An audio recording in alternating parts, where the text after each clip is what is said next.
The suicide room. That's what they called room 733. As if I didn't have enough to worry about on my first day as a freshman. We had been assigned to dorm room 734, which it turns out wasn't one of the nice add-on rooms in the South Hall. No, we found ourselves in the older wing of the building on the 7th floor. I wasn't too bummed out though, at least they had honored my request to room with my best friend. Lydia and I had spent most of the morning moving ourselves in. By the time that our resident advisor came by, I was taping up posters and Lydia was reading. "Hey girls, I'm Beth," chirped the bubbly blonde girl as she bounded into our room. "I'll be your RA this year." "Hi," I nodded at her. "Wow, you girls really work fast," she said, taking in our made beds and hung up clothes. Beth picked up a drawing of Cthulhu that Lydia had done over the summer. She turned it sideways, studying it. "Is this the Kraken from Pirates of the Caribbean?" Lydia glared at her over the top of her book. "So anyway," the RA continued, "I know our hall isn't as new as the South Hall, but trust me, there's a lot of history here. This building is almost 60 years old." "Yeah, I can see that," I said, looking around. "The rooms are pretty small." "Well, people were smaller in the 50s. Beth shrugged. "Really?" Lydia said flatly. "Yep, really." Beth pursed her lips and just continued to stand there, while the room filled with awkward silence. "So," I said, "the corner room next to us, 733 is it? It looks a lot bigger than our room. Is anybody assigned to that room, or could we maybe—" "Oh, you don't want that room," Beth interrupted. "There were a couple of suicides in there. A hanging and a jumper, if I remember right. They're not assigning anyone to that room. Anyway, I would just like to remind you that this is an all-girls floor, and guys are not allowed up here after 11. And before we could reply to her, Beth clapped her hands and with a quick, "Well, it was nice meeting you," she skipped out of the room. Lydia dropped her book on the bed and stared out into the hall. I hate her. Did you hear that bomb she dropped? I'm going to call her Dumb Beth. Lydia, seriously. Suicides? Oh, Becca, relax. Every college campus has a few of them. Yeah, but in the same room. Lydia sighed. Really, who cares? It's not our room. Yeah, I guess. I turned to study the little window in our room. Can you imagine climbing out of that tiny window and jumping? You would be alive for at least 5 seconds before you hit the ground. Oh, come on, Becca, can you not? Lydia glanced at the window and visibly shuddered. You know that I hate heights, and just talking about that stuff raises my blood pressure. We could always move into the suicide room, I teased her. That one has a window on each wall. Screw you. Okay, but seriously, think about it. It would take a lot of commitment to squeeze out of that tiny window. Yeah, well, remember, people were apparently smaller back then. Lydia mumbled as she pushed her bed further away from the window. Since Lydia was an outgoing and friendly person, we made friends at lightning speed. There were a lot of parties in those first few weeks, at one of which Lydia inevitably met a guy. I had known the girl since we were in diapers, so I fully anticipated her having a boyfriend by the end of September. His name was Mike, and he wasn't anything special. Just your standard frat pledge douche canoe. After about a month on campus, the novelty of college started wearing off. Lydia and I found our stride, and we spent more weekends studying than drinking. Midterms were coming up in a couple weeks, and I was determined to maintain a 4.0 GPA throughout my freshman year. One night in early October, I was awoken by a loud grinding sound. I sat up in bed and strained to hear it again. Lydia was also wide awake and listening. What the heck was that?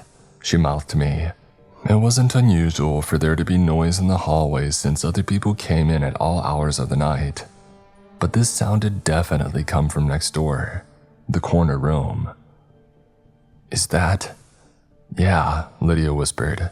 That's the window next door. At Lydia's insistence, we kept our window closed at all times. However, there was no mistaking the sound of the window in room 733 being opened and closed again at regular intervals.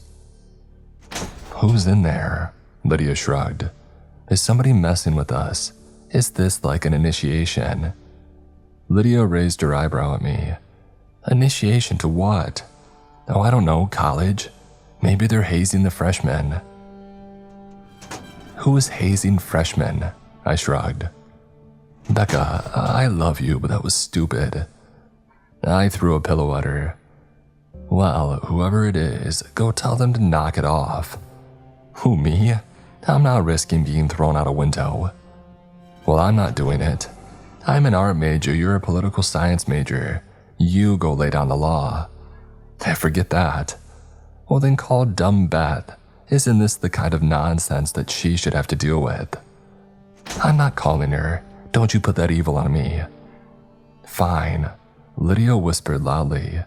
"Then we'll just have to ignore it." "I have class at 7:30, I whispered. "Well, then do something." Ugh. I got out of bed and stomped to the door, threw it open dramatically, and went down the hall to pound on the door to room 733, which simply said, "Supply room." "Hey, people are trying to sleep. Please cut it out," I said when there was no answer. "Dude, seriously," I sighed. I stepped back from the door and immediately noticed a problem. Room 733 was padlocked shut from the outside. I hurried back to my room. "What happened?" Lydia asked. "I'm not going anywhere near that room again. It's locked from the outside. I don't know how anybody could get in there." "Oh, so you're saying it's a spooky ghost?" She laughed. "No, I'm saying that there's creepy stuff going inside a room that's called the frickin' suicide room." Lydia scoffed and rolled over to go back to sleep. "You should have been a drama major." We didn't hear the window next door again that night, but the next morning you could clearly see from outside that both windows in the corner room were now wide open. I watched the windows on room 733 for an entire week, but they remained open. Occasionally at night, I thought that I could hear a noise next door like marbles dropping and rolling across the floor. Since it never woke Lydia up, I didn't bother to say anything. One afternoon, I was alone in the dorm editing notes on my laptop. I had my headphones in, but the music wasn't loud enough to cover the noise of someone knocking on the door. "Come in," I said without looking up from the screen. A moment went by and then I heard the knocking again. I jerked my earbuds out and slammed the laptop closed. I turned around. "Come, what the heck?" The door to the hallway was wide open. I had left it open on purpose since Ian, a junior that I was dating, was supposed to be stopping by. I heard the knocking again from behind me and literally jumped out of my chair. It had come from the other side of the room, the closet door. It was the closet that shared a wall with room 733. "Lydia, you're not funny." "Nothing." "Lydia, I swear to God, I'll punch you in the face." Silence. I walked over to the closet door and grasped the handle. "Lydia, you're a what?" Her voice came from the doorway behind me. I let go of the doorknob and stumbled back, wide-eyed. Lydia threw her stuff on the bed and turned to me, crossing her arms. "I'm a what?" "I thought you were hiding in the closet," I said lamely. "What? Why?" Because somebody was knocking on the door." "Jesus, Becca." Lydia rubbed her forehead and walked over to the closet, throwing open the door. There was nothing there but clothes and boxes. She made a swipe of her arm as if to say, "What now?" "I swear." "Becca, there's no one here. I know what I heard." We glared at each other until our little standoff was interrupted by the timely arrival of Ian. He immediately sensed the tension in the room. "Hi ladies, what's new?" I gave my roommate a hostile look. "There's weird stuff going on in that room next door, but that's not new." "Which room, 735 or the empty one?" "The empty one," Lydia emphasized. "Oh, 733, yeah, I'm not surprised. That's the suicide room."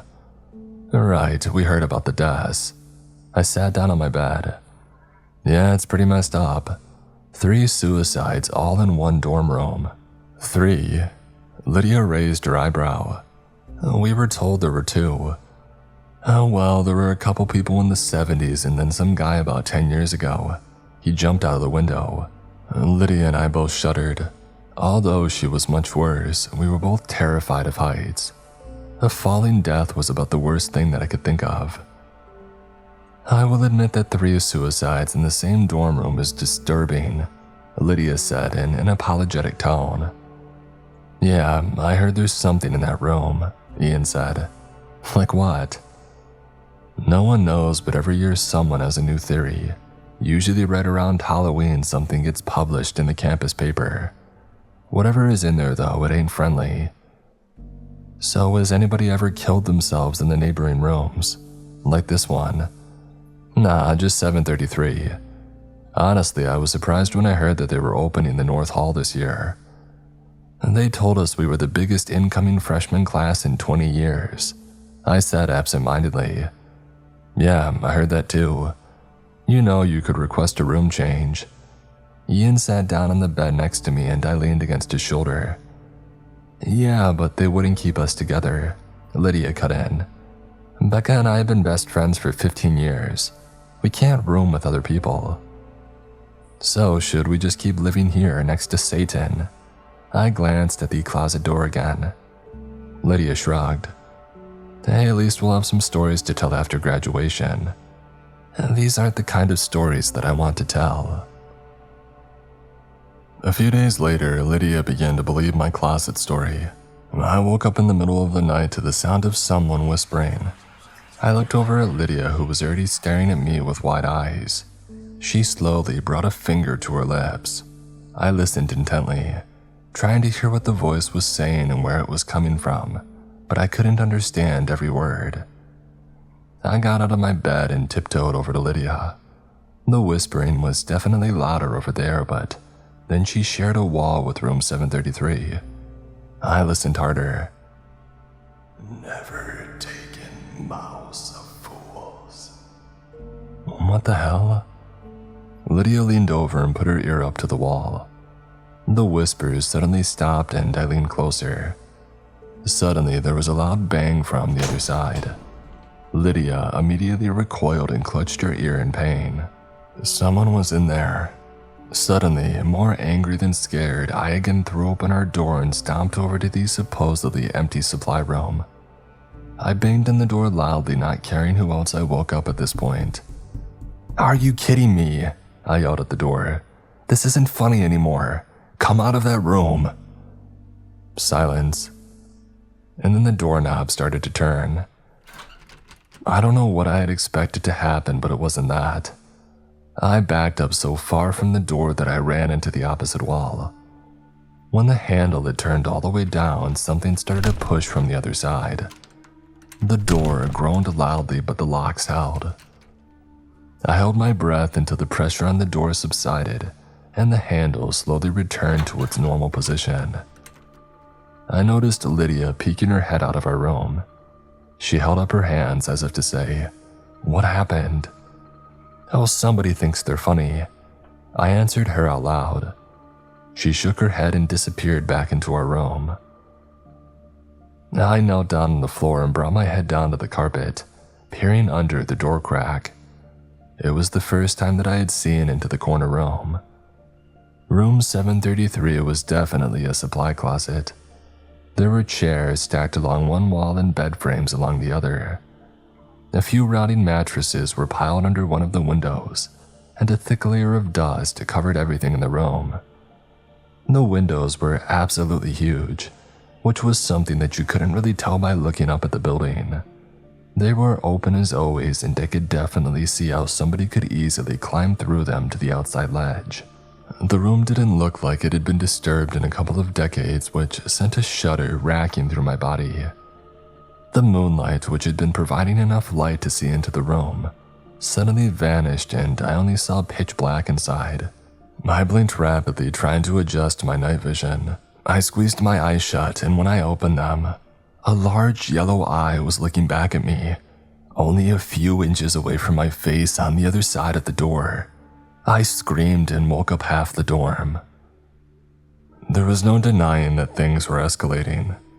The next morning, Lydia and I put in dorm change requests with resident services and hoped for the best. In the meantime, we agreed to never be alone in our dorm room at night. Either we both spent the night at home or neither of us did. We started spending most nights with our respective boyfriends. I told Ian everything that had happened, and he suggested that maybe I talk to the campus paranormal society. I hesitantly made an appointment, and Lydia and I met with a small, cleanly dressed kid named Craig, and 4 of his colleagues the following Tuesday. We told them everything that we could remember, every incident, no matter how small. Craig and the 4 other members of the paranormal society sat quietly and took notes for half an hour. It wasn't until we finished that anyone spoke. "Is that all?" Craig asked. "Yes," I said slowly. "Would you mind waiting out in the hall for a few minutes so that I may confer with my colleagues?" "Sure." Lydia smiled indulgently and stood up. "Whatever you need." The door had barely shut behind us when Lydia snorted and rolled her eyes. "Let's go." "Go where?" I asked. "Are you serious?" "Lydia, come on, we need help. I am freaking out. We haven't stayed one night in our dorm since Thursday, so this isn't something that we can just brush off." "Okay," she threw her hands up. "Let's hear what they have to say, and then we can go over to resident services and check on our move requests."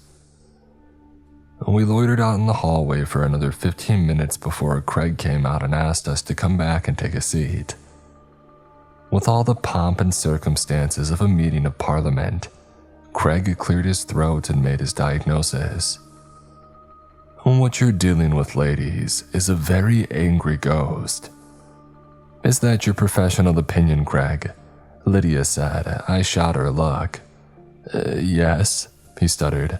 "A vengeful spirit." "A spirit?" I asked. I very much doubted that that was what we were dealing with. "Yes," answered one of the not Craigs. "That's ghost to the layperson." "Oh, Jesus Christ," Lydia groaned and rubbed her temples. Mistaking Lydia's frustration with despair, Craig rushed right into his speech. "Don't be afraid, ladies, we're going to take care of you. It's true that spirits can be quite a headache if you don't know how to exorcise them, which is why it's a good thing you came to us. Suicides almost always result in angry ghosts. They need revenge." "Revenge on whom?" I asked. "On other students. Perhaps this particular spirit was bullied into taking his own life, and now seeks to torment others." Listen. We can take care of this for you right away. All we ask is a small donation to the society," Craig continued. "We honestly didn't realize that room was having this much activity. It's really very exciting." "Great, well, thank you for your time," Lydia said as she grabbed my hand and pulled me out of my chair. "Do you want to set something up for this weekend?" Craig asked. "Tell you what, we'll call you." Lydia hurried me out of the room wearing a wary look, and we didn't speak again until we were almost to the admin building. That was a waste of time," she said. "Look, I'm not disagreeing with you, but Becca, tell me you didn't honestly buy into that. So you don't think it's I was having trouble even saying the word. It sounded so ridiculous. A ghost. Well, I don't know, but neither do they. That guy had no idea what the heck he was talking about." I pulled my hood lower over my eyes as we stepped into line at the resident services desk. "Let me put it this way," Lydia continued. "They're playing Ghostbusters and we're living The Exorcist." "Fine," I sighed. "Then what do you want to do? Just keep sleeping at Mike's and Ian's until we get reassigned." "I just want this to end." Lydia crossed her arms and stared straight ahead. We all wanted this to end. Even if living next to that room wasn't scary, It sure was distracting. Alright, well, I mean, we're probably safe during the daylight hours, so as long as we don't spend the nights there, we should be okay. Our room is only ghost adjacent after all, and our new assignments will come through soon.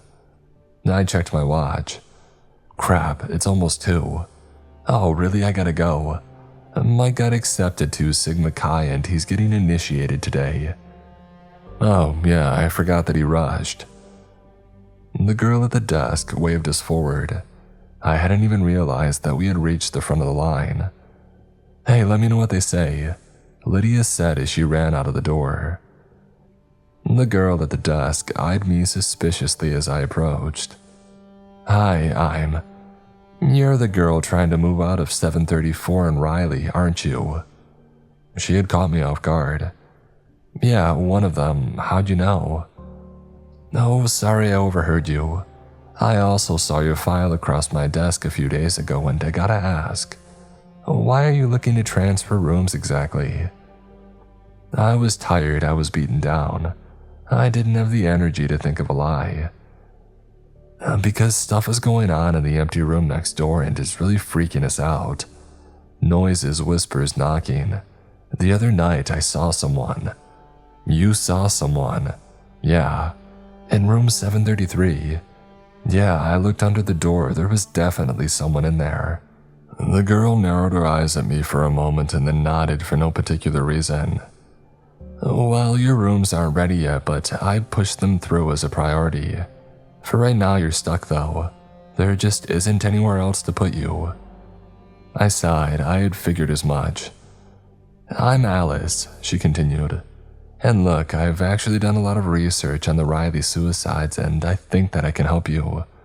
Or at the very least, offer some insight. Really? I asked hesitantly. Absolutely. I'm in Taylor Hall, room 310. I'll be back to my dorm by 4 today. Thanks.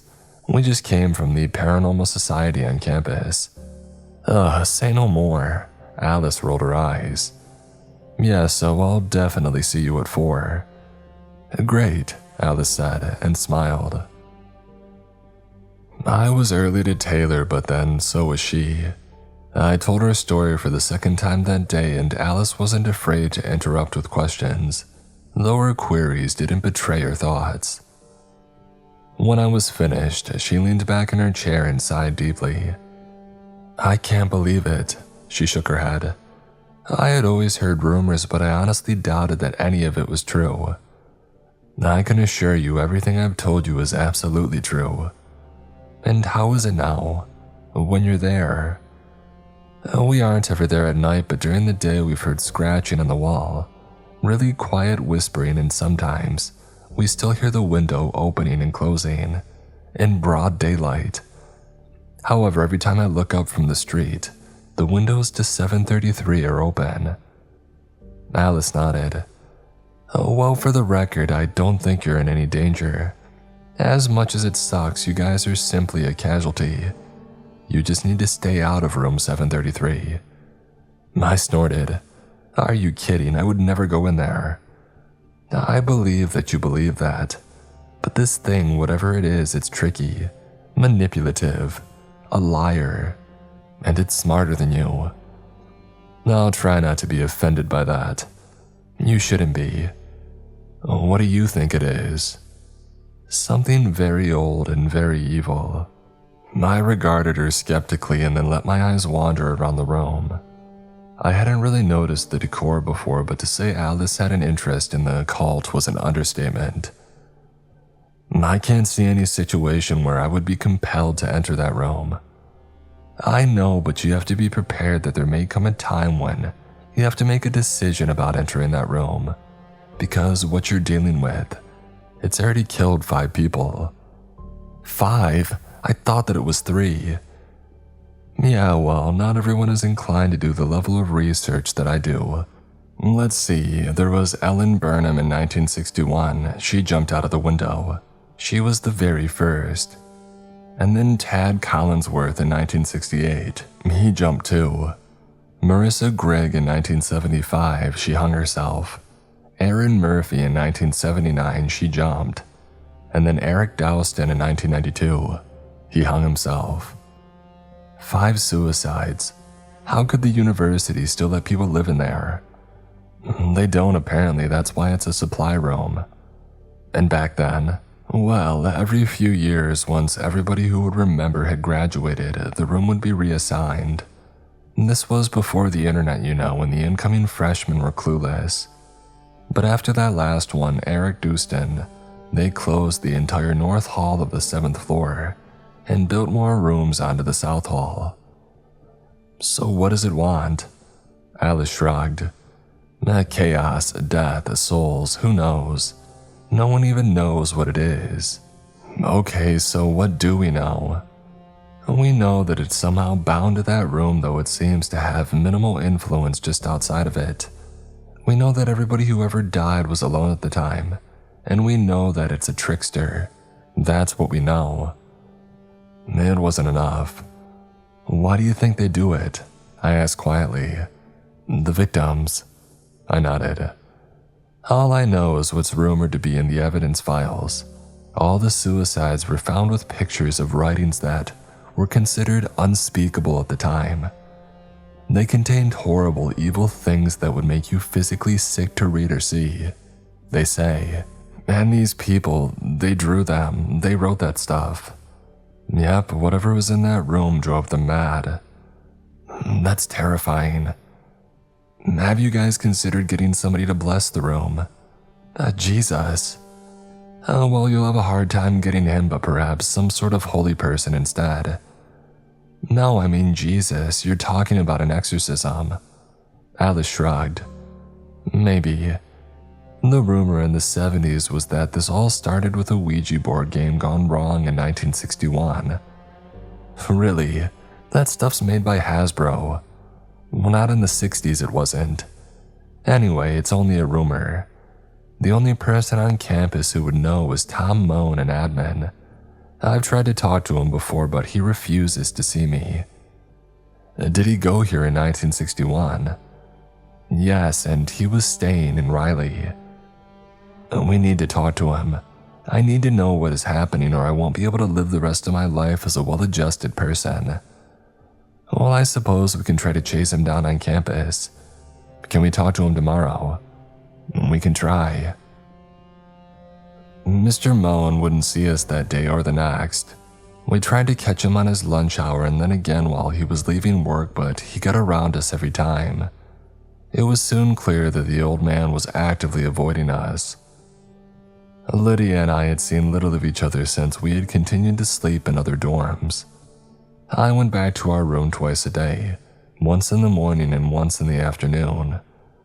Usually the other room was silent, but that didn't make me feel better. I could always sense something on the other side of the wall, somehow watching me. It felt like the calm before the storm. The Thursday before Halloween, I came back to the dorm to shower in the evening, much later than I usually did. I had seen Lydia that afternoon and she informed me that she had enough clothes stored at Mike's to last until graduation, so I knew that I would be there alone.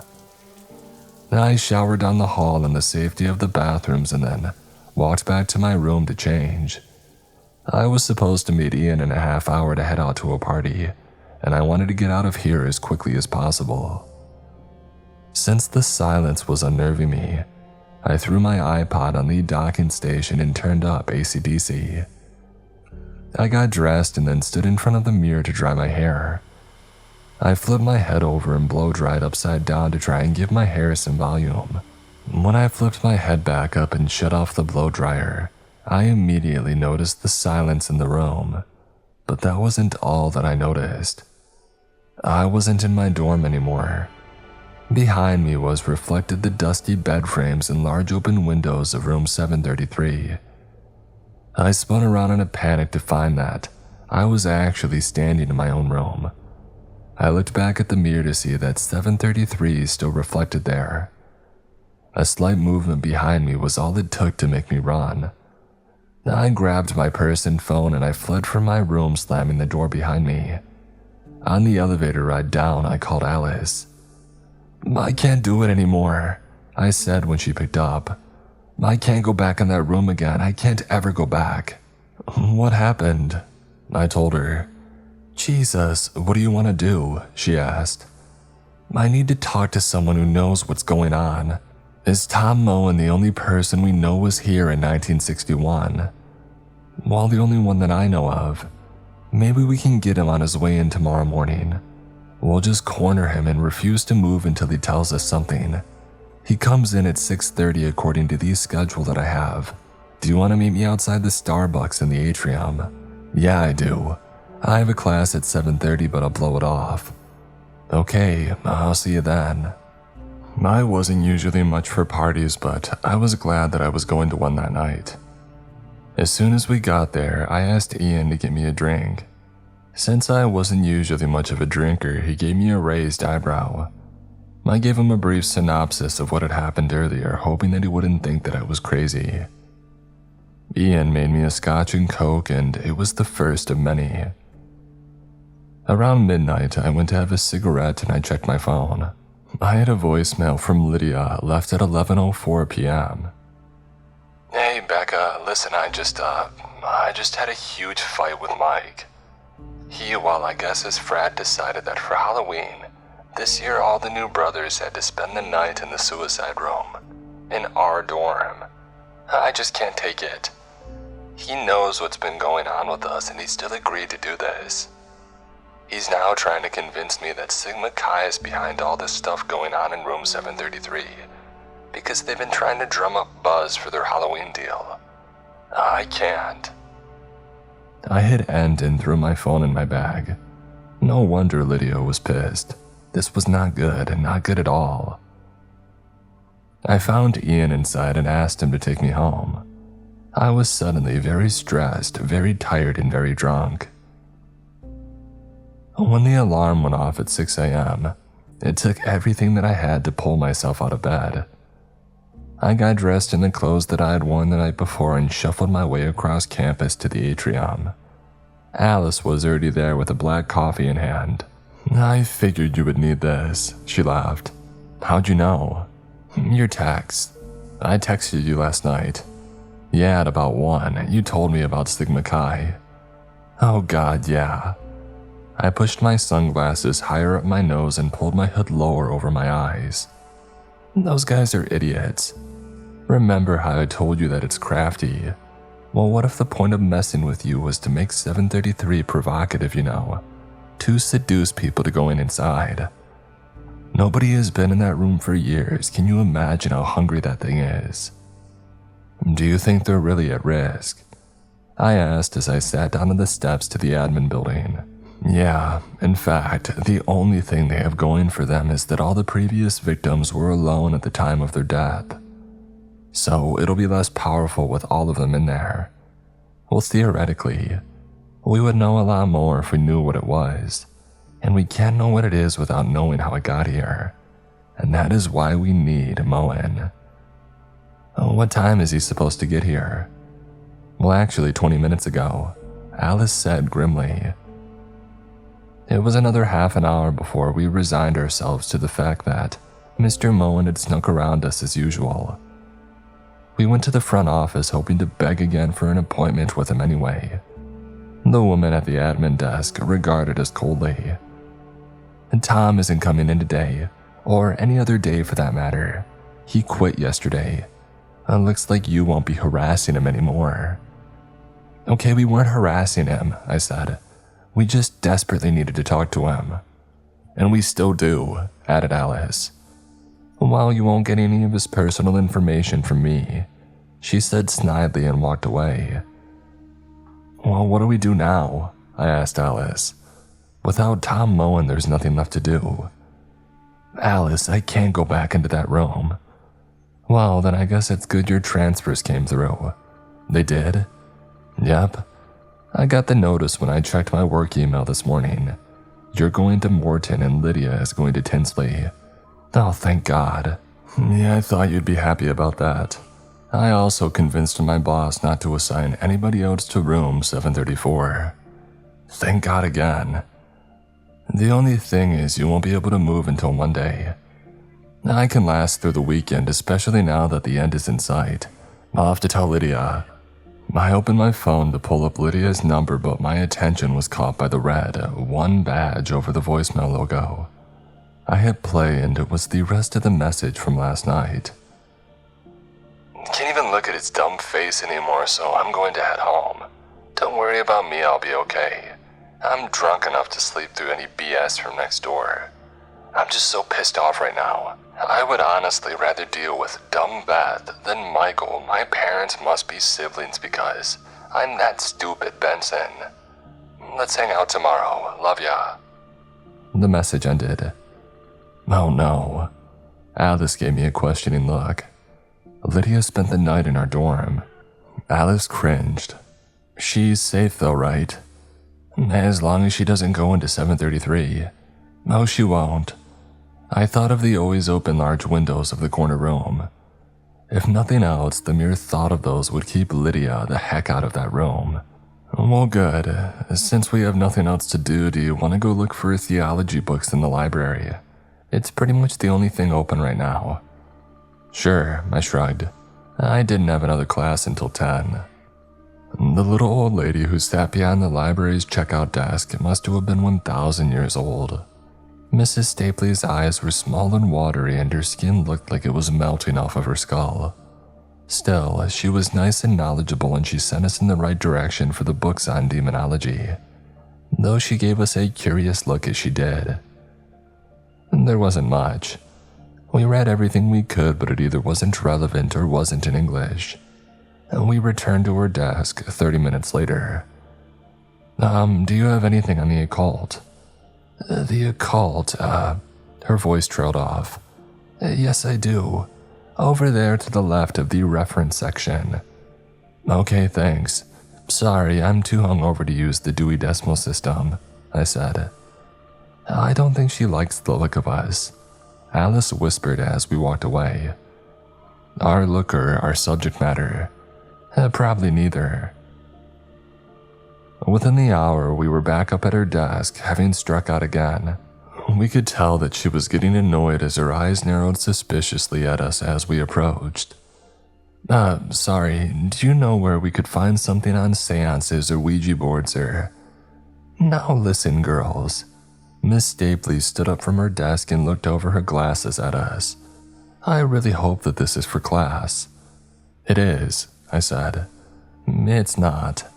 Alice answered simultaneously. It's personal research. Oh, research? What kind of research? Look, we're not going to mess with a Ouija board or anything, I said. Good. Miss Stapley smoothed her pleated pants and sat back down. Because I can't have that sort of thing going on here again. Again? Alice latched on. The older woman suddenly looked very uncomfortable and started fidgeting with a stack of books on her desk. We may have something on seances and... Miss Stapley, we're researching what happened in Riley in 1961. Alice interrupted. And also what's been happening there ever since. Well, it's no secret, is it? A student committed suicide in that room. Dreadful, but not unheard of on a university campus. 5 students, I corrected her. But you know that, right? Alice was suddenly talking very fast. Because you sound like you're well versed in this story. Please, tell us how this started and how we might be able to end it. End it? Miss Stapley's voice became quieter but more concentrated. Don't be so arrogant, young lady. You can't end it. And people have always died in that room and they always will. There is no end to it, so you would best stay far away from it. But maybe if we knew how this all started. It started just how you think it did, but everybody that was involved is either very old or very dead by now. Just stay away from that room and concentrate on your studies. I leaned over her desk. Well, I would love to, but they assigned my friend and me to the room next door. Maybe you can forget about all the suicides, but we can't. It won't let us. Oh, young lady, I never forget. Miss Stapley's voice was even quieter now. My friend Ellen was the very first to be killed in that room. She was my very best friend, and not a night goes by that I don't imagine her wiggling out of that tiny window, standing upon the cold ledge in her bare feet, and jumping off the 7th floor of that building.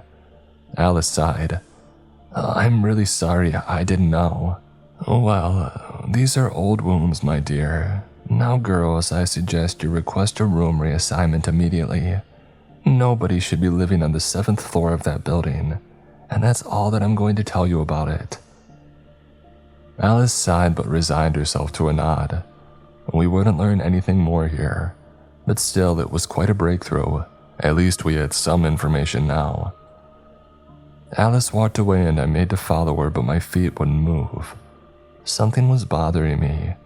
A small yet poignant word that had been buried in Miss Stapley's story. A word that suddenly seemed very important. Miss Stapley, I asked the tired old woman at the desk. Why did you refer to the windows in 733 as tiny? Because I've seen those windows and they're huge, like 5 feet tall. And dear, you're thinking of the corner room. That's the supply closet. Room 733 is next door to that. No, I stuttered. That's room 734. Yes, well, it is now. When they built the additional rooms onto the South Hall, they moved all the room numbers down. Oh my God. I suddenly felt very hot and very dizzy. That sneaky son of a... Alice whispered next to me, her skin paling. Lydia. We took off across the campus at a dead run, witnessed only by the few bleary-eyed students on their way to morning classes. When Riley finally came into view, I stumbled on the pavement as my blood turned to ice. From our vantage point, we could clearly see the windows of the corner room were closed. The first and only time that I had ever seen that way, and the window to my room was open. We ran into the lobby, pushing past several latte-sipping, Ugg boot-wearing freshmen who had just gotten off the elevator. I hit 7 and watched the doors close more slowly than they had ever before. I leaned against the wall, trying to steady my breathing. Alice, how did this happen? I don't know. She's been in there all night, Alice, in our room all alone. Alice shook her head but had nothing to say. When the doors finally opened on floor 7, we saw a quiet, deserted hallway. I ran toward my room with Alice right behind me. Rounding the corner, I threw open my door hoping that it wasn't locked, and it wasn't. Lydia looked back at me, and for one breathless moment, a cruel glimmer of hope crossed over her tear-streaked face. But it was too late. The next second, she leaned forward so slightly and she was gone. She screamed the entire way down. Alice ran to the edge where Lydia had just been while I stood motionless. She stuck her head out of the window and looked down just as a different kind of screaming had started from the bottom floor. Alice closed her hand over her mouth and pulled her head back into the room as tears of shock ran down her ghost white face. The screaming from outside got louder as more people saw what remained of my best friend on the cold pavement. I leaned back against the dresser and slumped to the floor. A falling death. Lydia never wanted a falling death. I absentmindedly picked up one of the pictures that were strewn all over the floor. It was a picture of Lydia's mother. She was dead. I picked up another picture. It was Lydia's baby sister. She was dead too. There were dozens of pictures just like it all over the floor. Lydia had been busy last night. As for the things depicted in them, I cannot tell you. Lydia was a talented artist and I only saw a few before I got sick on the floor next to me. Alice was standing in the doorway yelling something down the hall. I don't know what she was saying because all I could hear was a high-pitched whine in the room. Suddenly, a piece of paper slid out from under the crack in the closet door and glided across the floor toward me. I picked it up and studied it for a moment. This was drawn by Lydia too, but it wasn't like the others. It was a picture of the closet from my exact vantage point. In the drawing, the door was cracked and there was something looking back from the darkness. I put the paper down and studied the closet. The door was cracked open just like the picture. I squinted my eyes and tried to see inside. Just as I had started to distinguish the defined lines of a long face looking back at me, Alice pulled me to my feet. "We need to get out of here," I thought I heard her say. I never went back into that room. My parents moved my things and I spent the rest of the semester in an apartment off campus. I transferred to an out-of-state school for my spring semester and finished my degree there. Every night I dream of Lydia pulling herself through that tiny window, shimmying out onto the cold ledge, standing up and knowing that there was nothing between her body and the terrifying abyss in front of her. I watch her look down 7 stories to the black pavement below and realize, though not accept, her terrible fate. I see the blind horror cross her familiar features. I hear her wildly pounding heart, desperately trying to race through every beat of the life she should have lived, and knowing that it has only mere seconds. I watch her look back at me and I watch her fall. It's been 9 years since that night, and every fall semester for 9 years I've called resident services to see which dorms are open for new student assignments. Riley is always open. The 7th floor is closed. This year life and work got in the way and I called much later than usual. I was put on hold immediately. "Resident services," a man finally answered. "Were you the one asking about open rooms in Riley?" "Yeah, that's me." "We're entirely filled up and there's a waiting list for Riley. But as it happens, you actually have great timing. I make no promises, but we may be able to get you in. We just got approval this morning." "Approval for what?" I said slowly. "We're opening up the 7th floor.